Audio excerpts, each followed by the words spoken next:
নমস্কার বন্ধুরা, আপনারা সবাই দেখছেন সরকারি সংবাদ ইউটিউব চ্যানেল। বন্ধুরা, যদি আপনাদের বাড়িতে কোনো কন্যা সন্তান থেকে থাকে বা যদি কোনো মেয়ে থেকে থাকে, তাহলে কিন্তু আপনাদের জন্য রয়েছে একটি দারুণ সুখবর। হ্যাঁ বন্ধুরা, আমরা কিন্তু ভালো মতোই জানি যে আমাদের পশ্চিমবঙ্গ রাজ্যে কিন্তু বলা চলে এখন কিন্তু একটা পুজোর মাস শুরু হয়েছে।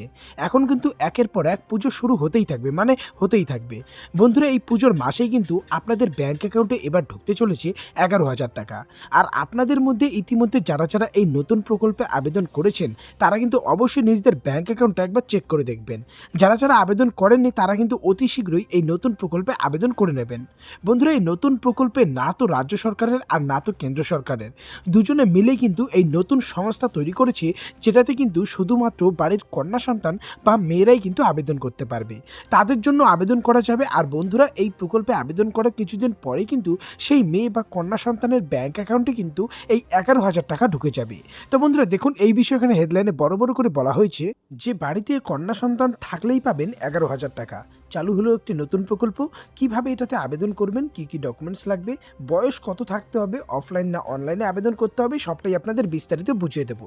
তো বন্ধুরা, যদি আপনারাও আপনাদের বাড়ির মেয়েদের অ্যাকাউন্টে এই 11,000 টাকা পেতে ইচ্ছুক থাকেন, তাহলে কিন্তু অবশ্যই ভিডিওটিকে একটি লাইক করে দেবেন। এর সঙ্গে লাল রঙের সাবস্ক্রাইব বাটনে ক্লিক করে পাশের বেল নোটিফিকেশনটা অল করে দেবেন। তো বন্ধুরা, এখানে দেখুন প্রথমেই বলা রয়েছে যে আপনার বাড়িতে যদি কন্যা সন্তান বা মেয়ে সন্তান থাকে, তাহলে কিন্তু আপনি সরাসরি অ্যাকাউন্টে পেয়ে যাবেন 11,000 টাকা। এই 11,000 টাকাটা রাজ্য সরকার বা কেন্দ্র সরকার দেবে না, এটা দেবে জেনেক্স নামক একটি সংস্থা। বন্ধুরা, এই টাকাটা পাওয়ার জন্য, আবেদন করার জন্য আপনার কি কি ডকুমেন্টস লাগবে দেখুন। এটার জন্য আপনার বাবা মায়ের আধার কার্ড বা ভোটার কার্ড লাগবে, সাথে ইমেল আইডি থাকতে হবে, কন্যা সন্তান বা মেয়ের আধার কার্ড থাকতে হবে, কন্যা সন্তান বা মেয়ের জন্ম সার্টিফিকেট থাকতে হবে, এরই সাথে আপনার মেয়ের এক কপি রঙিন পাসপোর্ট সাইজের ছবি লাগবে। আপনাকে অনলাইনের মাধ্যমেই আবেদনটা করতে হবে। আর আবেদন করার জন্য কিন্তু আপনার genexchild.com এই ওয়েবসাইটে আসতে হবে। আর এখানে আসলে কিন্তু আপনি এই ধরনের ফর্মটা পেয়ে যাবেন।